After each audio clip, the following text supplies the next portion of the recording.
What's up, guys? It is AntiMetaDoom, and I am back today with another video. And today we're going to do things a little different. We are going to be. Okay. What's up, guys? It is AntiMetaDoom, and I am back today with another video. And today we're going to be talking about The Ghost of Yotei. So, this is a big blockbuster release that is going to be coming out here soon in the next few weeks.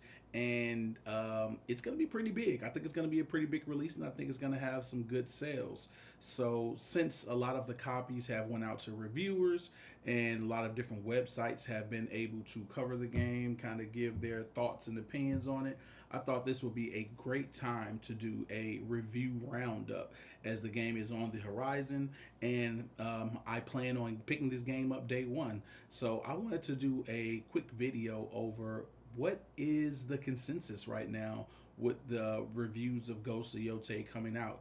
Are they positive? Are they negative? What are some patterns that we're noticing? So today just decided to kind of pull a video together. I read up on some reviews, compiled some information, and let's go ahead and let's jump into it and see what we think about it here.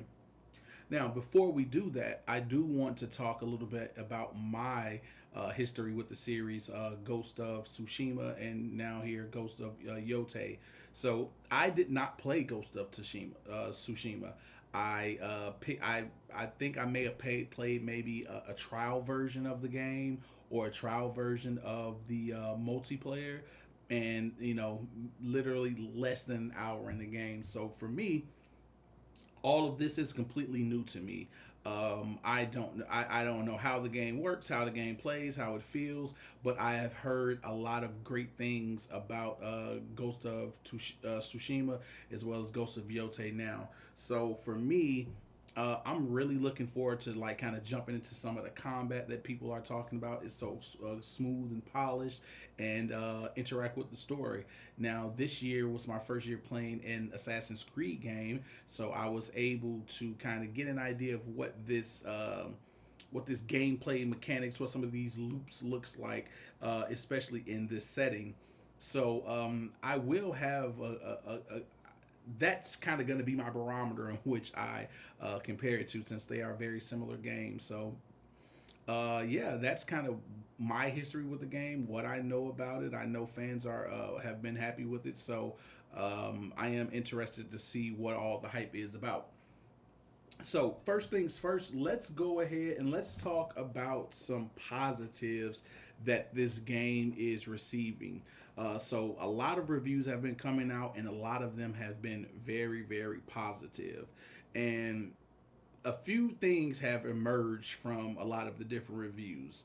They've praised what this game looks like, so the art direction, visually, character design, level design. All of these things have been getting praised, and I feel like this was a lot of the same for Ghost of Tsushima.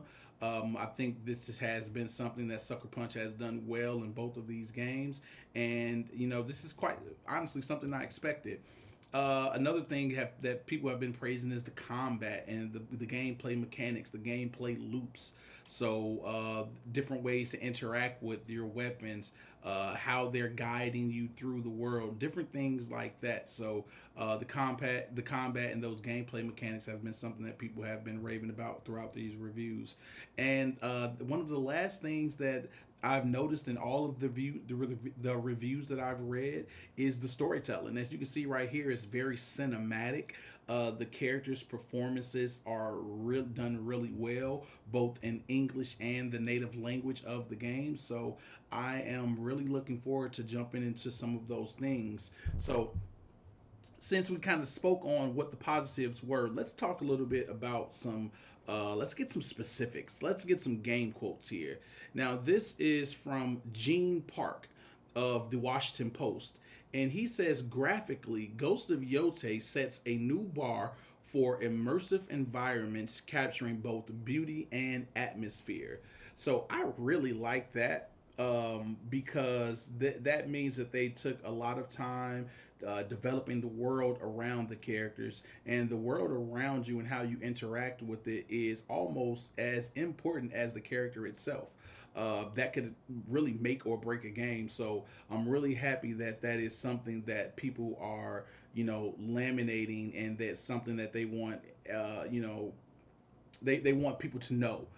And I'm glad they took the time as developers to kind of create this world that people want to be in.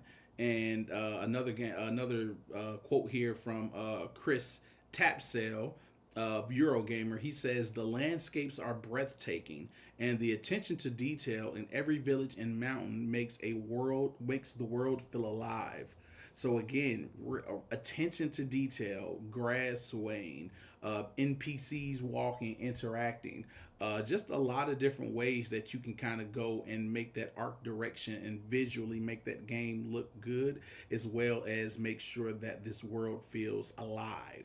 It feels like, NPCs are walking around, they have daily tasks and things that they're doing, and you're just a part of what's going on. So, really, really excited to jump into this world.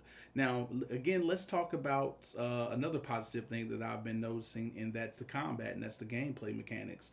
And Ethan Gouch from one in the journalist titled Ethan Gouch, he says every duel feels cinematic and intense with stealth mechanics that actually matter and impact the story. So that's something that I am interested in, because I know it's not like a Mass Effect where your decisions really play into how the story develops from scene to scene, but just saying that they impact the story and your mechanics impact the story, very interested in what that looks like. I'm not sure if Ghost of Tsushima was one of those games where your choices matter and it impacted the story. So I'll be interested to see if this one goes down that route, even if it's small. Even if it's, you did something last mission, so this mission, there are less guards in the area, something like that. I think those type of mechanics in games are useful, and they make for different playthroughs to feel dynamic, and no two playthroughs can feel the same. So I really hope that's something that they kind of really dug into. But again, we'll see once it is released here on October 2nd. Now, Richard Wakeling from GameSpot, he says the combat is more fluid and rewarding than its predecessor, offering players multiple ways to approach every encounter. Now, as you can see on the screen, you see a little combat going here. Um, as someone who played Assassin's Creed for the first time this year, that is a natural comparison for me. So he's saying that this combat is fluid and rewarding, and it's more so fluid and rewarding than its predecessor Ghost of Tsushima, and that they already said, those comparisons, that gameplay felt better than Assassin's Creed. And Assassin's Creed Shadows honestly just like R1, R2, like that's really what your attacks were. So I'm interested to see if this game is gonna have more in-depth combos, or the fight's gonna feel more realistic. And when I say realistic, parrying, blocking, and you're not hitting the guy 18 times just to get a elimination or a kill on him. So very interested to see what that looks like. And to round things up with the positive patterns from this game, pre-release here from the critics, is the character performance as well as the storytelling. So Gene Park from the Washington Post, he says the story delivers emotional highs and lows with characters that feel real and dialogue that resonates. So again, dialogue that resonates, emotional highs and lows. Those are all the hallmarks of a solid single player outing.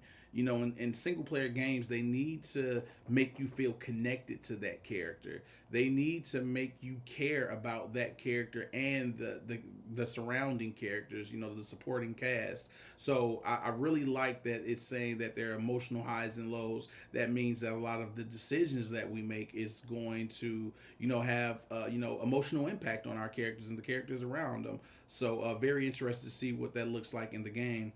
And then finally, another journalist says the protagonist's journey is compelling and voice performances elevate the narrative beyond the typical samurai tale. Mm. So the voice performance. Now I want to talk a little bit about that because for me, I plan on playing this game in the I think this is Japanese. I think they're in Japan. So I actually plan on playing this game in like full on native tongue. I'm just gonna be reading the subtitles. I think when you play like that, it kind of gives the game that authenticity that the developers want you to have when playing these games and thrusting yourself into that world. So I think that's going to be a really cool way to play the game. So very, very interested to see how that feels. In Assassin's Creed Shadows, it felt great. It felt wonderful. You do have to read the subtitles, but if you're a good reader, as you should be as an adult, you should be absolutely fine, and that immersion's really gonna feel good just by kind of keeping it in its native tongue. So, just kind of closing out some of those positives from a lot of these reviews that I've read. The visuals look good. The combat is excellent, just like its predecessor, and it has a good, emotionally engaging story. So those are hallmarks of a great top-notch single-player game. Now, as you know, with every positive, there is a negative. So even though a lot of these reviews were positive, and there are a lot of great things said about this game in these reviews, there were things that I've noticed just kind of compiling all of this information. I've noticed some patterns in things like the open world having that same type of feel, that old stale open world. I've also noticed that it's kind of you know there are some issues as far as like with camera work and how you control the camera, so some more technical issues. And the last thing that I've noticed is just kind of how people are a little, even though this is the second game in the series, people are a little fatigued. They're a little fatigued with how this formula is playing out. How these heroes go about their journey. Some of the gameplay, was it built on enough to make this feels like a real big leap in the series, or is it a lot of the same thing that you did good the last game? So let's kind of jump into what some of these negative aspects of a lot of these reviews look at. The first one being the repetitive open world. So Chris Tapsell of Eurogame, he said something that was a little scathing that I kind of really didn't expect from this type of game and this type of developer. But it said it would be better served as a linear action game, freed from its poor side quests and dated open world. Mm. So what poor side quest sounds like to me is that they have a few different types of side quest missions, and those few types of side quest missions are exactly the same, or if you played the first three, you've played all 30. And that's an issue for me because I am one of those gamers that I'm going to go do all the side quests. I want to make sure that I have all the abilities.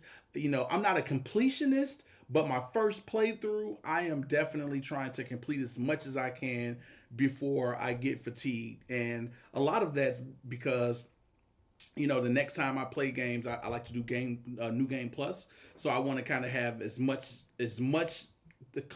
collectibles as I can absolutely get in my first playthrough, especially because I play it on hard mode. So I say all that to say, the repetitive open world activities that's something that I am concerned about, and it's something that I'm gonna have to test myself because again, I played Assassin's Creed Shadows, and it did that formula did kind of that open world stuff. It did get. It's like, okay, how many of these dice shows do I have to take out? How many there's not a lot differing this side quest from another.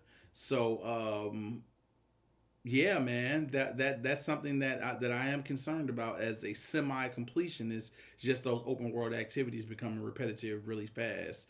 So another thing that I've noticed is formula fatigue. And I'm going to hit on a post right here from Gene Park from the Washington Post. He says, the strongest criticism I can level at Yotei is that it isn't dramatically different from Tsushima. Game style and open world formula. So essentially, what he's saying is there isn't a lot's changed. Tsushima came out in what, 2020? We're in 2025. So you've had 5 years to develop this, or 4 or 3 years, or whatever that looks like, two, however that looks, and there's nothing dramatically different from how you interact with the world from the last game. Now, for me, that's an issue. That's an issue for me because you need to make when you have these type of franchises, that franchise needs to take a risk.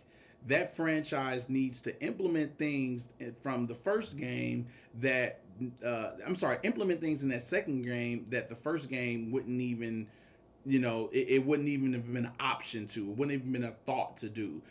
So I think that this game not evolving in some areas, especially with the whole open world and the formula that they use, I think it's very important that they evolve because that's gonna make sure that the series, it elevates and it continues going forward.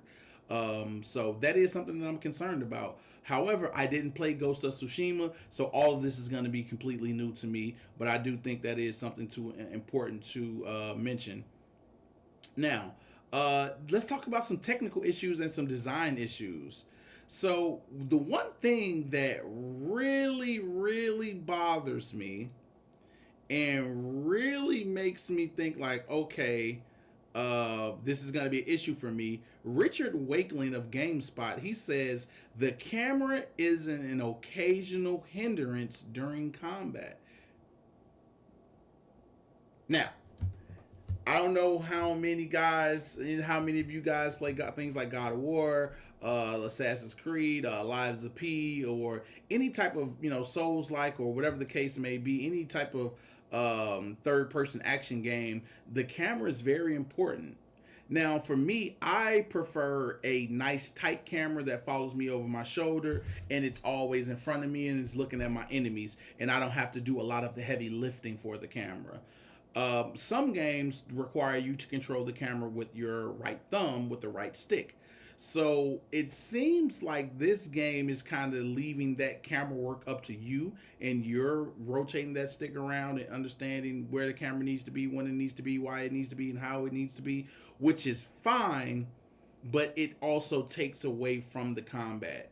Now you're, instead of you worrying about using an item or doing a combo or changing your weapon, you're more so worried about how is the camera angle, am I looking at the correct enemy, am I targeted on the correct enemy. So that is something that is really concerning for me as far as those technical issues, because I do think that's very important for these games to be enjoyable, a good camera experience. So very interested to see what that looks like.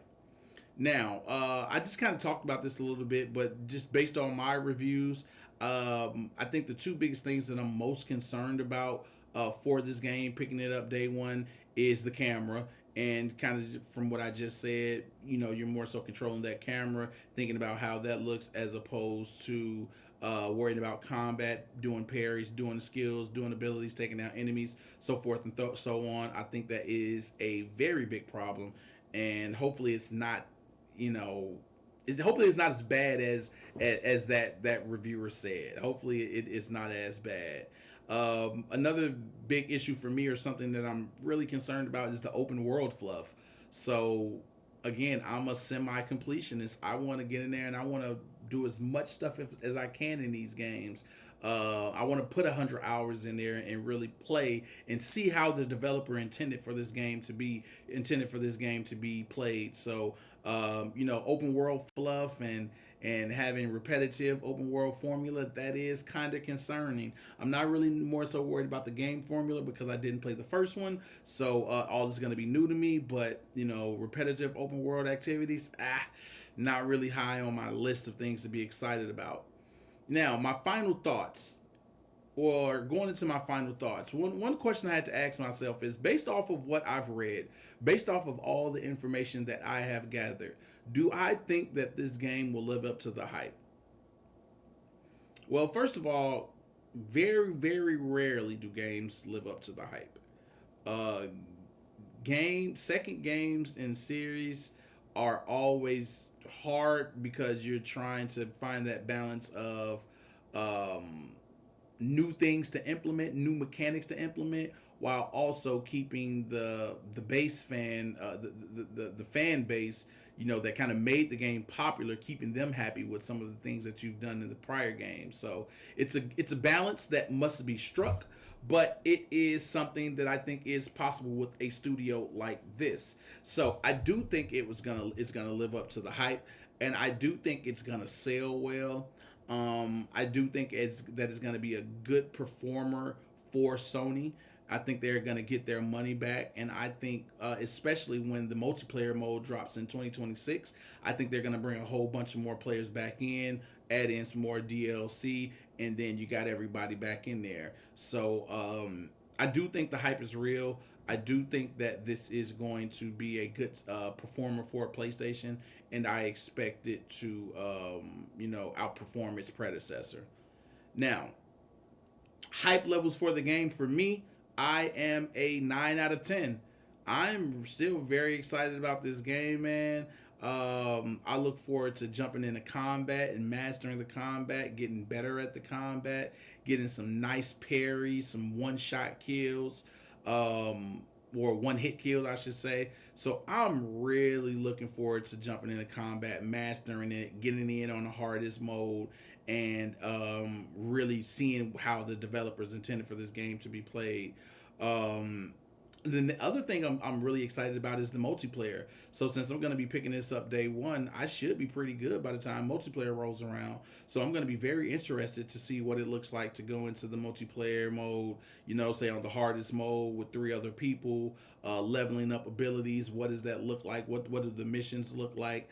I was really bad when I downloaded the trial version of the game, so I didn't really have a good experience in it. And I just kind of played it for a little bit and then just set it back down. Didn't really care for it. So, but I am looking forward to that aspect of the game because it seems like it was implemented in a very fluid way, a way that really didn't bother with the initial first single player experience. So, yeah, didn't feel from what I've read, it does not feel tacked on.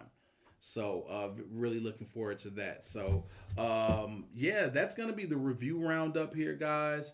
I plan on getting this game day one, like I said, and for this video, since you've made it this far into the video, I am going to be giving away a copy of the game Ghost of Yotei. So all you really need to do is like this video, subscribe to the channel, and leave a comment on this video, and you'll get into the winning. So, oh yeah, as well as follow me on Twitter or X.com at AntiMetaDoom. So if you do those four things, like, subscribe, and comment to this video, and follow me on Twitter or X at AntiMetaDoom, you are officially entered into the contest. So good luck. I do plan on getting that out within the first few days of the game being released. So hopefully your name is pulled and you follow those directions and get into that. So um, that's I'm gonna sign off after that, guys. It is AntiMetaDoom. Follow me on Twitch at AntiMetaDoom. Follow me on X/Twitter at AntiMetaDoom.